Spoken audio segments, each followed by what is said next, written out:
اپنی parliamentary party کو، party کا اور اپنے الائز کا سب سے پہلے شکریہ ادا کرنا چاہتا ہوں کہ جس طرح انہوں نے پوری اس بجٹ میں شرکت کی اور بھرپور طریقے سے شرکت کی، میں آپ سب کا شکریہ ادا کرنا چاہتا ہوں۔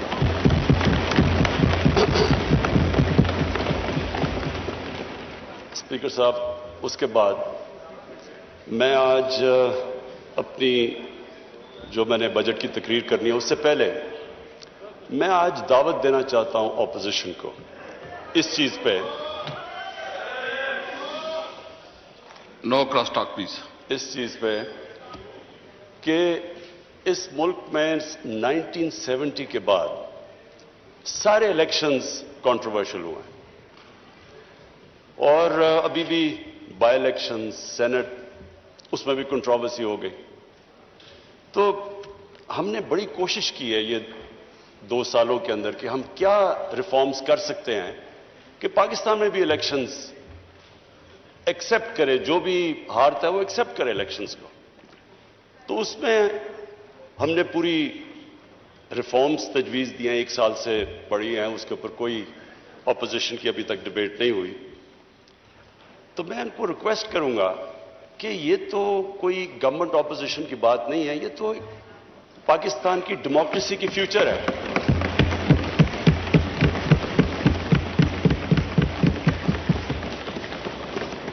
اسپیکر صاحب، کیونکہ میری 21 سال زندگی انٹرنیشنل کرکٹ میں گزری، تو میں صرف اپنے تجربے سے بتانا چاہتا ہوں کہ جب ہم کرکٹ کھیلتے تھے تو اپنے اپنے امپائر ملک کھڑے کرتے تھے، اور ہوتا کیا تھا کہ جو ہارنے والا ہے وہ ہار نہیں مانتا تھا، کہتے جو ہارتا تھا مخالف ملک میں جا کے وہ کہتا تھا جی امپائروں نے ہمیں ہرا دیا۔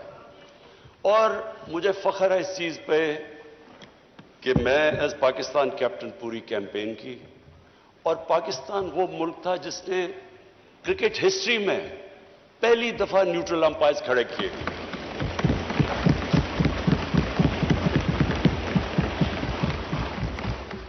اور آج دنیا کی کرکٹ میں نیوٹرل امپائرز بھی ہیں، ٹیکنالوجی بھی ہے، اور جو ہارتا ہے وہ سب مان جاتے ہیں ہار۔ یعنی سارا جو کرکٹ کے اندر جو فیئرنس تھی وہ اس لیول پہ ہے کہ اب یہ ایشو ختم ہو گیا امپائرنگ کا۔ میں یہ ریکویسٹ کرتا ہوں کہ اب ٹائم آ گیا ہے کہ ہم بھی الیکشن لڑیں اور کسی کو یہ فکر نہ ہو کہ جی مجھے کوئی دھاندلی سے ہرا دیا جائے گا۔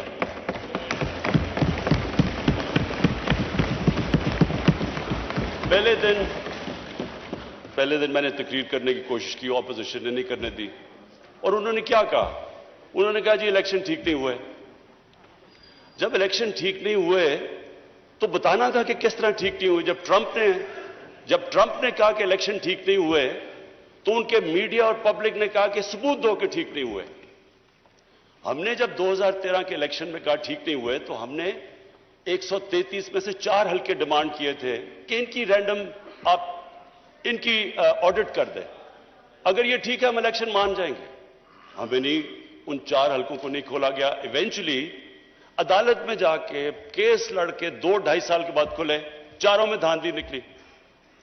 تو میرا اسپیکر صاحب آج اپوزیشن کو یہ ہے کہ ہم نے پوری کوشش کی اور ہم اس نتیجے پہ آئے کیونکہ جوڈیشل کمیشن بیٹھی تھی 2015 کے اندر، اور اس جوڈیشل کمیشن کی فائنڈنگز تھی 2013 کے الیکشن کے اوپر، جو بھی انہوں نے کہا کہ بے ضابطیاں ہیں وہ ساری ہوتی تھیں جب پولنگ ختم ہوتی تھی اور اس کے بعد جب رزلٹ اناؤنس ہوتا تھا۔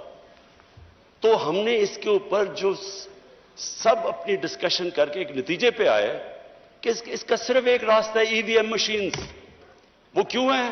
کیونکہ ای وی ایم مشین جیسی الیکشن ختم ہوتا ہے بٹن دبتا ہے رزلٹ آ جاتا ہے۔ تو وہ جو سارا پیریڈ ہے اس کے بعد جدھر ڈبل سٹیمپس ہوتے ہیں، جدھر وہ تھیلیاں کھلی ہوتی ہیں، وہ جو ساری چیزیں ہوتی ہیں وہ ساری چیزیں ختم ہو جاتی ہیں اگر آپ الیکشن ختم ہوتے ساتھ ہی رزلٹ آئے، اور پھر پیپر ٹریل ہو کہ جو بھی کوشچن کرنا چاہے تو اس کے پاس موقع ہو وہ جا کے کوشچن کر سکے۔ تو میں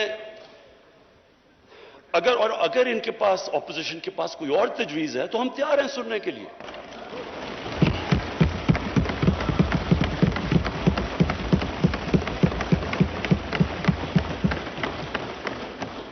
لیکن یہ تو کوئی ہر الیکشن اگر آج آپ کچھ اس پہ کوئی ریفارم نہیں کریں گے یہ تو پھر ہر الیکشن کے اندر یہی سلسلہ ہوگا، جس طرح بائی الیکشن، جس طرح سینٹ کے اندر.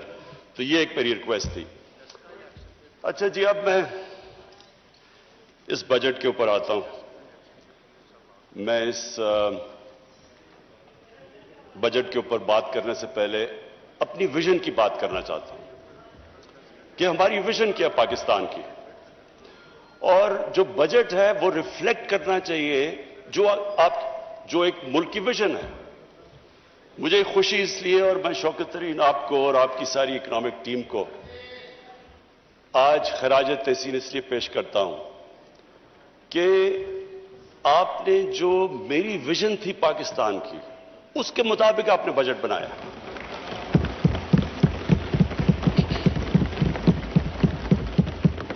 اسپیکر صاحب، جب ہم نے 25 سال پہلے تحریک انصاف کو اس کو شروع کیا پارٹی کو، تو ہماری جو موٹیویشن تھی، جو میری موٹیویشن تھی، وہ ایک ہی تھی جو کہ نظریہ پاکستان تھا. نظریہ پاکستان آبجیکٹو ریزولوشن کے اندر بڑا کلیئرلی ڈیفائنڈ ہے: اسلامی فلاحی ریاست. یہ جو اسلامی فلاحی ریاست ہے، یہ نظریہ جو ہمارے فاؤنڈنگ فادرز تھے انہوں نے مدینہ کی ریاست سے لیا، کیونکہ وہ دنیا کی پہلی فلاحی ریاست تھی. اب اسپیکر صاحب، ہم نے یہ کیوں، میں ذرا سارے ہاؤس کے لیے، اپنے یوتھ کے لیے، سب کے لیے کہنا چاہتا ہوں کہ یہ کیوں ضروری ہے کہ ہم پاکستان اسی فاؤنڈنگ فادرز کی ویژن کے اوپر واپس جائیں. وہ اس لیے ضروری ہے اسپیکر صاحب کہ اگر اس ہمارے ملک کی ویژن سے ہم پیچھے ہٹ جاتے ہیں تو پاکستان کا مقصد ختم ہو جاتا ہے. پاکستان جب بنا تھا تو ہمیں یہ پتا ہونا چاہیے کہ بہت زیادہ مسلمان ہندوستان میں رہ گئے تھے، لیکن انہوں نے بھی پاکستان کی حمایت کیوں کی تھی؟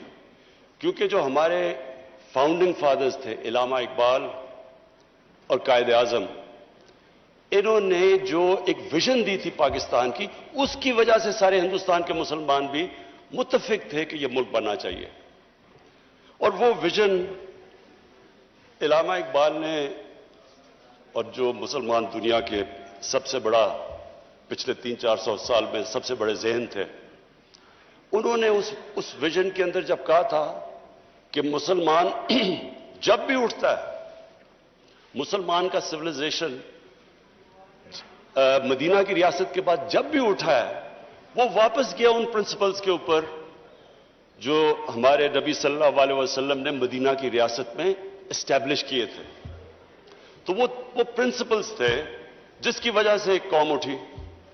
تو میں اسپیکر صاحب آج بریفلی وہ بتانا چاہتا ہوں کہ وہ کیا چیز تھی کہ ایک اتنا عظیم سویلائزیشن کھڑا ہو گیا، اور کبھی اتنی تیزی سے ایک سویلائزیشن نہیں کھڑا ہوا. جب مدینہ پہنچے رسول اللہ تو انہوں نے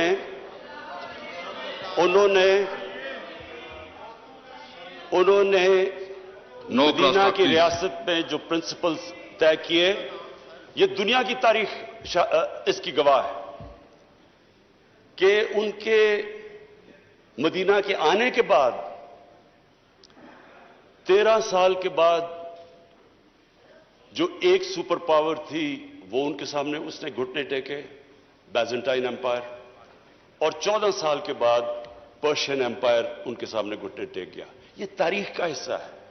اور اس کے بعد جو وہ سویلائزیشن انہوں نے سیٹ اپ کیا، وہ دنیا کا سب سے عظیم سویلائزیشن تھا.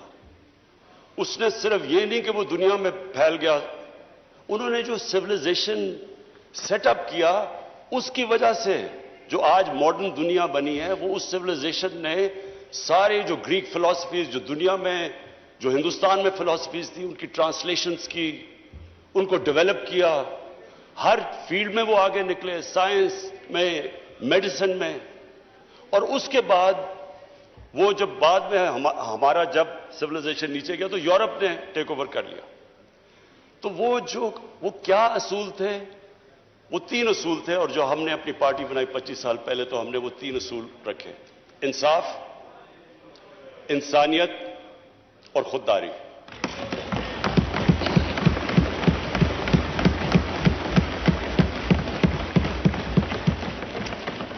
اور یہ 3 ہماری ویژن سٹیٹمنٹ میں ہیں کہ ہم یہ سمجھتے ہیں کہ جو ہمارا بجٹ ہے وہ ریفلیکٹ کرنا چاہیے یہ 3 پرنسپلز۔ اس سے پہلے میں آج اپنی اکنامک ٹیم کو خراج تحسین پیش کرتا ہوں۔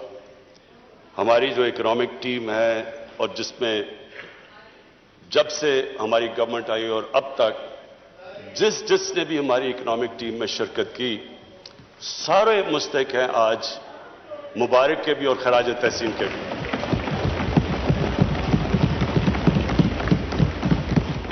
اس ہال میں ہمارے اسپیکرز نے سب نے بتایا کہ کس طرح کا پاکستان ہمیں ملا۔ جب ہماری گورنمنٹ آئی تو جو سب سے بڑے ہمیں پرابلم تھا، وہ جو ٹرم استعمال کرتے ہیں کرنٹ اکاؤنٹ ڈیفیسٹ۔ جو کرنٹ اکاؤنٹ ہے وہ میں عام لوگوں کے لیے سمجھانے کے لیے کہ کرنٹ اکاؤنٹ کا مطلب یہ ہے کہ ملک میں ڈالرز کتنے آ رہے ہیں اور ملک سے باہر کتنے ڈالرز جا رہے ہیں۔ اس کا پاکستان کی تاریخ کا سب سے بڑا ڈیفیسٹ تھا۔ اس کا مطلب یہ کہ ہماری جو کرنسی تھی وہ خطرے میں تھی، کیونکہ اتنا بڑا جب خسارہ تھا، ڈالرز کی کمی تھی، تو ڈالرز نے اوپر جانا تھا، کرنسی نے ڈی ویلیو ہونا تھا۔ اس کے لیے جو سب سے بڑا ہمیں آتے ساتھ ہی سروائیول کا جو شروع میں پیریڈ تھا، ہم سب نئے تھے، ٹیم نہیں تھی، تجربہ نہیں تھا، تو اس کے اندر اتنے بڑے کرائسس میں اس لیے اپنی ٹیم کو خراج تحسین پیش کرتا ہوں کہ ہم نے بڑے مشکل قدم اٹھائے اپنی اکانومی کو سٹیبلائز کرنے کے لیے۔ تکلیف دہ تھے، اور اسپیکر صاحب وہ تکلیف دہ ایسے تھے کہ آپ ایک ملک اگر گھر کی مثال لے لیں، میں سب کے لیے ایک آسانی پیدا کرنا چاہتا ہوں کہ ہمارے سارے جو بھی آج دیکھ رہے ہیں سب کو سمجھ آ جائے کہ وہ کیا مشکل تھی پاکستان کو۔ ایک گھر مقروض ہو جاتا ہے، آمدنی اور خرچے میں بڑا خسارہ ہو جاتا ہے، کرایہ دار آ رہا ہے، لوگ آ رہے ہیں پیسے مانگنے کے لیے، قرضے لیے ہوئے ہیں، تو وہ گھر کیا کرتا ہے؟ وہ صرف دو چیزیں کر سکتا ہے: اپنے خرچے کم کرتا ہے اور اپنی آمدنی بڑھانے کی کوشش کرتا ہے۔ تو جب وہ اپنے خرچے کم کرتا ہے، تکلیف ہوتی ہے گھر کو۔ خرچے جب کم کرتا ہے، اگر آپ کے بچہ ایک اچھے سکول میں جا رہا ہے، اس کو آپ کو نکال کے دوسرے گورنمنٹ سکول میں ڈالنا پڑتا ہے۔ اگر آپ کا گاڑی ہے تو موٹر سائیکل، اگر موٹر سائیکل ہے تو سائیکل لینا پڑتا ہے۔ وہ جو بھی گھر اس سچویشن میں ہوتا ہے، اس کو اس مشکل وقت سے گزرنا پڑتا ہے جب تک اس کی آمدنی اوپر نہیں آتی۔ تو ہمارے لیے وہ مشکل فیصلے کرنے تھے، لوگوں کو تکلیف ہوئی، عوام بڑی مشکل سے گزری، اور کئی ابھی بھی گزر رہے ہیں۔ لیکن اس کے علاوہ جب ایک ملک مقروض ہو جائے اور جب ایک ملک اس مشکل میں پڑ جائے، اس کے علاوہ دوسرا اور کوئی راستہ نہیں ہے اس کا۔ کوئی بھی ملک لے لیں، جب ترکی میں پرائم منسٹر تب اردوغان آئے تو ان کو بھی جب ترکی کو وہ بھی قرضے میں ڈوبے ہوئے تھے، ان کو بھی IMF کے پاس جانا پڑا، لیکن وہ بھی 2-3 سال مشکل وقت سے گزرے۔ تو مجھے آج یہ خوشی ہے کہ ہماری اکنامک ٹیم نے جس طرح کے فیصلے کیے، جس طرح ہم وہ چیلنجز لیے اور جس طرح ان چیلنجز سے نکلے۔ ایک تو اکنامک چیلنج تھا، دنیا میں باہر گئے، پیسے اکٹھے کرنے کی پوری کوشش کی۔ میں آج پھر اپنے وہ ملکوں کا شکر گزار ہوں جس طرح UAE نے ہماری مدد کی، سعودی عربیہ نے ہماری مدد کی، چائنا نے ہماری مدد کی۔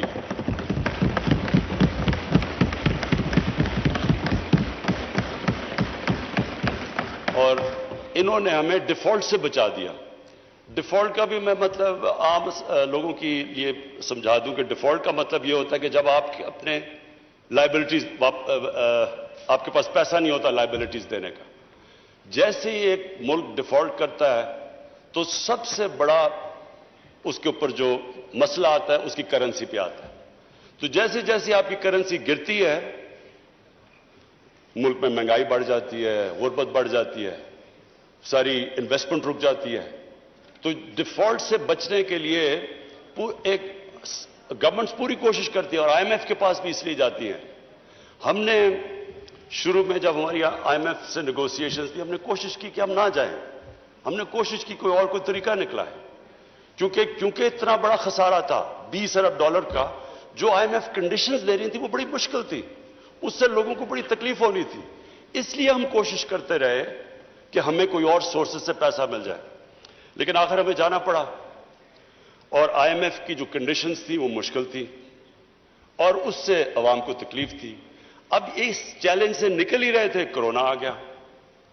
اور کرونا کے اندر ساری دنیا کے اندر جو اگر آپ دیکھیں کہ جو امپیکٹ پڑا ہے کرونا کا ان کی اکانومی کے اوپر، ساری دنیا کے اوپر امپیکٹ پڑا. تو ایک اکانومی جو پہلی تکلیف میں تھی اس کے اوپر سے کرونا آ گیا. میں آج پھر سے، میں پہلے بھی ان کو خراج تحسین پیش کر چکا ہوں اپنی این سی او سی اسد عمر آپ کی اور آپ کی ٹیم کو.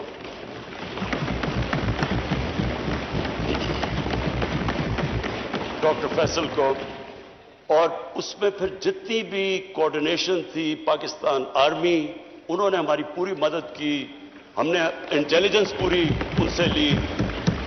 جو بھی پھر ہم نے ہاٹ سپاٹس اور پھر ان کو لوگوں کو ٹریک اینڈ ٹریس، اور ڈاکٹر فیصل جس نے پوری ایکسپرٹ اوپینین ہمیں دیتا رہا کہ یہ دنیا میں یہ ہو رہا ہے تو آپ کو یہ جو بھی قدم ہمیں اٹھانے چاہیے. تو اس سے میں آج ہم سارے پاکستانی، ہم وہ خوش قسمت قوم ہے. اگر آپ ارد گرد دیکھیں، ایران میں دیکھیں بدقسمتی سے، ابھی افغانستان دیکھیں، ہندوستان دیکھیں، آج انڈونیشیا میں جو ہو رہا ہے، تو ساری، اور بنگلہ دیش میں جو صورتحال ہے، لاک ڈاؤنز لگا دی ہیں، اس کے مقابلے میں اللہ کا میں خاص طور پہ، کیونکہ اللہ نے، ہم انسان تو ایک سٹیج تک جا سکتا ہے، اس کے بعد تو اوپر والے کے اوپر چھوڑ دیتا ہے، اور اس نے ہمیں بچا لیا. ہم جس طرح نکلے اس سے،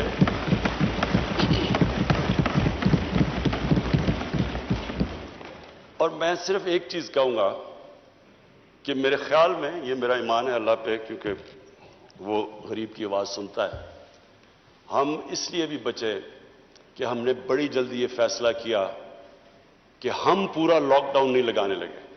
کیونکہ اس میں اسپیکر صاحب ساری دنیا کا تجربہ ہے، فیکٹ سامنے آ گئے ہیں. لاک ڈاؤن سے جو غریب ہے، جو نچلا طبقہ ہے، وہ پس جاتا ہے. ساری دنیا کے اندر، امریکہ کے اندر فوڈ لائن، دنیا کا امیر ترین ملک، کھانے کے لیے لائنیں لوگوں کی لگی ہوئی تھی، کھانے نہیں تھے لوگوں کے پاس. ہر جگہ دنیا میں غربت بڑھی ہے جدھر لاک ڈاؤن لگا ہے. بڑا پریشر تھا ہمارے پہ، بڑی اپوزیشن کی ڈیمانڈ تھی کہ جی لاک ڈاؤن لگایا جائے. 2 مہینے بڑا برا بھلا بھی کہا گیا کہ جی ان کو سمجھ نہیں ہے، لاک ڈاؤن نہیں لگا رہے. لیکن میرا یہ مان ہے کہ جو ہم نے جو فیصلہ کیا، اللہ اکبر، اللہ اکبر، اللہ اکبر، اللہ اکبر. اشہد ان لا الہ الا اللہ، اشہد ان لا الہ الا اللہ،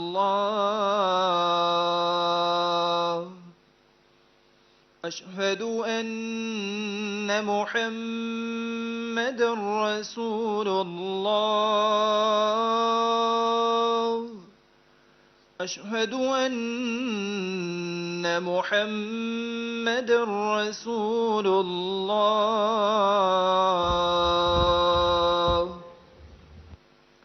حی علی الصلاة،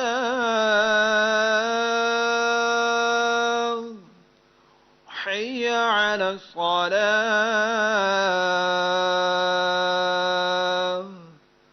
حی علی الفلاح،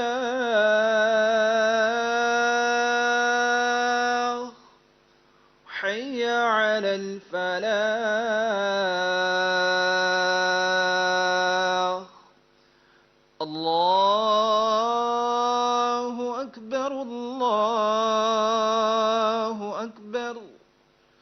لا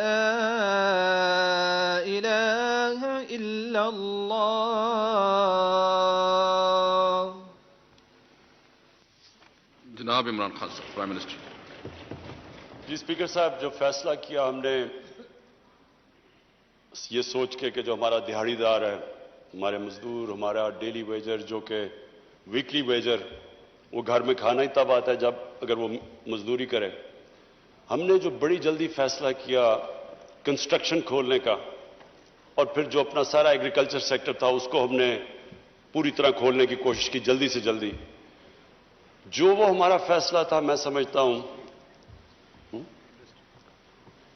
اور ایکسپورٹ انڈسٹری ہم نے جو کھولنے کی کوشش کی اور جلدی، میرے خیال میں جو ہم نے وہ فیصلے کیے، اور پھر ہمارا اسٹیٹ بینک نے زبردست انسینٹیوائز کیا، انہوں نے پوری مدد کی انڈسٹری کی. ہم نے اسمال اور میڈیم انڈسٹری کی مدد کی، ہم نے بجلی میں ان کو جو ہم نے ان کی مدد کی، اور پھر ہمارا جو احساس پروگرام تھا جس میں 1,20,00,000 لوگوں کو صاف اور شفاف طریقے سے جلدی ہم نے ان کو پیسے دلوائے، جو کہ آج ورلڈ بینک ساری دنیا میں ملکوں میں نمبر 4 پہ احساس پروگرام کی افیکٹونیس. ہاں سوری، میں یہ کلیئر کر دوں، 1.5 کروڑ خاندان کو پیسے دیے. سو اس کو ملٹیپلائی کریں 6-7 سے. تو اسپیکر صاحب، ہم اس سے اللہ کا شکر ہے بہترین طریقے سے نکل گئے. اکانومی بھی ہم نے اپنے بچا لی، اور کیونکہ ہم نے بڑے فوکس طریقے سے اسمارٹ لاک ڈاؤنز یعنی ریسٹرکٹ کر کے ہاٹ سپاٹس کی طرف گئے، لوگوں کو بھی ہم نے بچا لیا. لیکن ایک اور چیلنج تھا جس کا لوگوں کو اتنا زیادہ اندازہ نہیں، کیونکہ وہ چیلنج تھا دیہاتوں کے اندر. لوکسٹ اٹیک ہو گیا. لوکسٹ کا ایک وقت پہ اتنا زیادہ خطرہ تھا، ادھر بھی ہم نے کمانڈ اینڈ کنٹرول سینٹر بنایا. انہوں نے باقاعدہ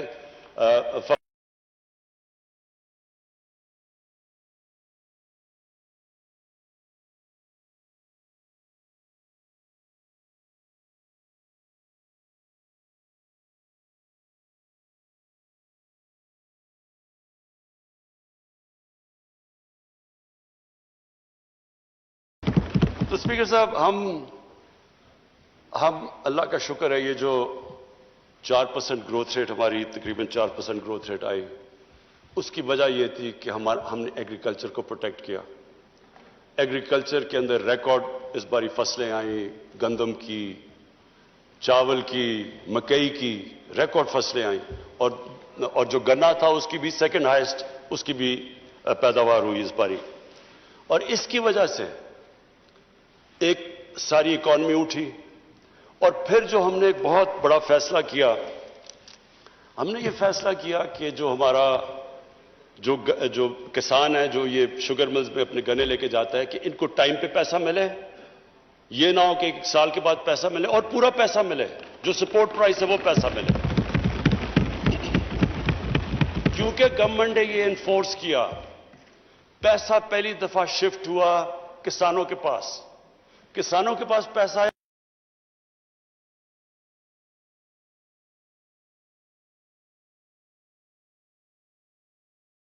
کہ کسانوں کے پاس پیسہ آیا اور وہ پیسے کو انہوں نے ری انویسٹ کیا. اور یہ اس سے ظاہر ہوتا ہے کہ اگر ہم اپنے ایگریکلچر کے اوپر، اور جو میں آگے آپ کو بتاؤں گا، کہ یہ ایک بہت بڑی جلدی ریزلٹس آ سکتے ہیں، جو بدقسمتی سے ہم نے اپنے ایگریکلچر پہ سالوں سے توجہ نہیں دی. یہ ایک سیکٹر ہے کہ اگر ہم اپنے کسان کا دھیان رکھ لیں تو یہ آپ کے سامنے ہے. ابھی بھی یہ جو ریکارڈ پیداوار آپ کے سامنے ہے. پھر ہماری ایکسپورٹ انڈسٹری، اس کو انسینٹیوائز کیا، اور مجھے بڑی خوشی ہے کہ یہ اس 1 سال کے اندر 17% ہماری ایکسپورٹس بڑھی.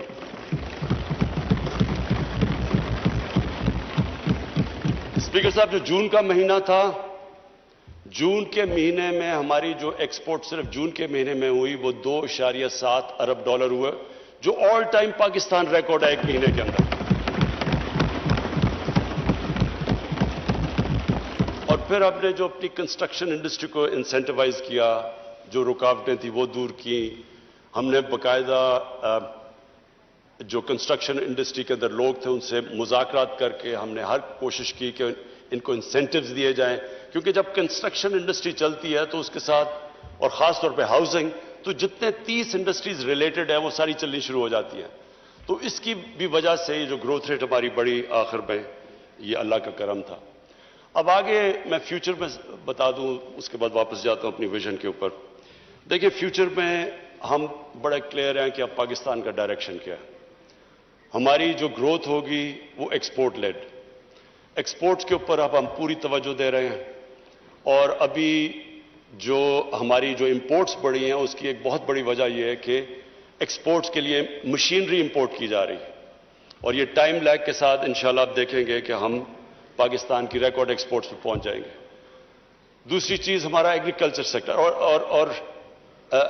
ایگریکلچر سیکٹر کے علاوہ جو میں انڈسٹری کے ایک اور بات کر دوں کہ اسمال اور میڈیم کے اوپر ہم اصل توجہ دے رہے ہیں. پہلے لارج اسکیل مینوفیکچرنگ کے اندر ہماری 9% گروتھ ریٹ ہوئی ہے. اسمال اور میڈیم کے اوپر پرابلم یہ ہے کہ ان کو بینکس قرضے نہیں دیتے ہیں. اب ان کے لیے فائنانس منسٹر طریقے ڈھونڈ رہے ہیں کہ ہم کیسے اسمال اور میڈیم انڈسٹری کو قرضے دے سکتے ہیں کیونکہ ان کے پاس کولیٹرل نہیں ہوتا. ان کے لیے پوری پالیسی ڈیوائز کریں اور جو ریگولیشنز ہیں ان کو آسان کرتے جا رہے ہیں کیونکہ اتنے زیادہ ریگولیشنز ہوتے ہیں وہ اسمال اور میڈیم انڈسٹری چلنے کا اس کا وہ رجسٹری نہیں ہوتے ڈر کے ریگولیشن سے. تو اس کے اوپر پوری اب انسینٹیوائز کر رہے ہیں ان کو. جو ایگریکلچر ہے اس میں ہم کئی چیزیں کر رہے ہیں. ایک تو پنجاب نے بڑا زبردست کام کیا، کسان کارڈ لے کے آ رہا ہے. کسان کارڈ سے ایک ڈیٹا بیس ہوگا، سارے کسانوں کو رجسٹر کر رہے ہیں ہم. اور جو چھوٹا کسان ہے، چھوٹے کسان کو جو 13 ایکڑ سے کم کسان ہے اس کو ڈائریکٹ سبسڈائز کریں گے، ان کو کھادوں کے اوپر، ان کی پیسٹیسائڈز کے اوپر. پھر اگر کوئی جس طرح بکھر میں ابھی میں نے سنا ہے کہ وہاں ان کی جو فیل ہو جاتی ہے، اب 3 سال سے ان کے جو چنے کی کراپ فیل ہوگی، ان کو ڈائریکٹ مدد کریں گے. تو یہ پہلی دفعہ ایک کسان کارڈ کے ذریعے ڈائریکٹ مدد کریں گے اپنے کسانوں کے لیے. پھر جو بھی اس باری فائنانس منسٹر نے جو پیسہ رکھا ہے $60 ارب فیڈرل گورنمنٹ نے، 60 ارب روپیہ جو ہماری فیڈرل گورنمنٹ نے رکھا ہے، جو پچھلی گورنمنٹ کے آخری سال میں 1.5 ارب تھا. تو یہ جو 60 ارب ہے اور اس کے اوپر جو 100 ارب کی چھوٹ دی ہے ٹیکسز کے اوپر ایگریکلچر سیکٹر پہ، کوشش یہ ہے کہ اب ہم ایگریکلچر سیکٹر کے اندر وہ کام کریں جو بہت پہلے کرنا چاہیے تھا، ریسرچ، سیڈ ڈیولپمنٹ. یہ سب سے امپورٹنٹ ہے